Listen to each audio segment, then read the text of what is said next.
ଏହା ହେଉଛି ପବିତ୍ର ବୃନ୍ଦାବନ, ଯେଉଁଠି ପ୍ରେମ, ଭକ୍ତି ଓ ଶାନ୍ତିର ସାମ୍ରାଜ୍ୟ। ଏଠି ଗୋପାଳ କୃଷ୍ଣ ସମସ୍ତଙ୍କ ହୃଦୟର ସ୍ପନ୍ଦନ। କିନ୍ତୁ ଦେବରାଜ ଇନ୍ଦ୍ର ନିଜ ଶକ୍ତି ପାଇଁ ଅତ୍ୟଧିକ ଗର୍ବିତ ଥିଲେ।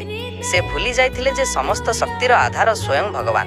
ବୃନ୍ଦାବନବାସୀ ପ୍ରତିବର୍ଷ ଇନ୍ଦ୍ରଙ୍କୁ ପୂଜା କରୁଥିଲେ, କେବଳ ବର୍ଷା ଆଶାରେ ନୁହେଁ, ବରଂ ଭୟରେ।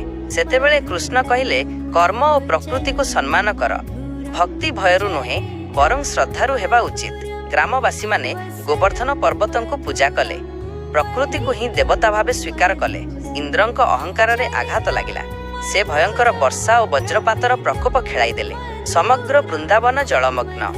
ଲୋକେ ଓ ଗୋମାତାମାନେ ଭୟଭୀତ, କିନ୍ତୁ ଶ୍ରୀକୃଷ୍ଣ ଧୈର୍ଯ୍ୟବାନ ଓ ଶାନ୍ତ ଥିଲେ, ନିଜ ଭକ୍ତଙ୍କୁ ରକ୍ଷା କରିବା ପାଇଁ। ଶ୍ରୀକୃଷ୍ଣ ବିଶାଳ ଗୋବର୍ଦ୍ଧନ ପର୍ବତକୁ ନିଜ କନିଷ୍ଠ ଆଙ୍ଗୁଠିରେ ଟେକି ଧରିଲେ। ଗୋବର୍ଦ୍ଧନଙ୍କ ଛତ୍ରଛାୟା ତଳେ ସମସ୍ତେ ସୁରକ୍ଷିତ। ପ୍ରମାଣିତ ହେଲା ଯେ ଭକ୍ତି ହିଁ ପ୍ରକୃତ ଶକ୍ତି। ଇନ୍ଦ୍ର ନିଜର ଭୁଲ ବୁଝିପାରିଲେ ଏବଂ ପ୍ରଭୁ କୃଷ୍ଣଙ୍କ ଚରଣରେ ଶରଣ ପଶିଲେ।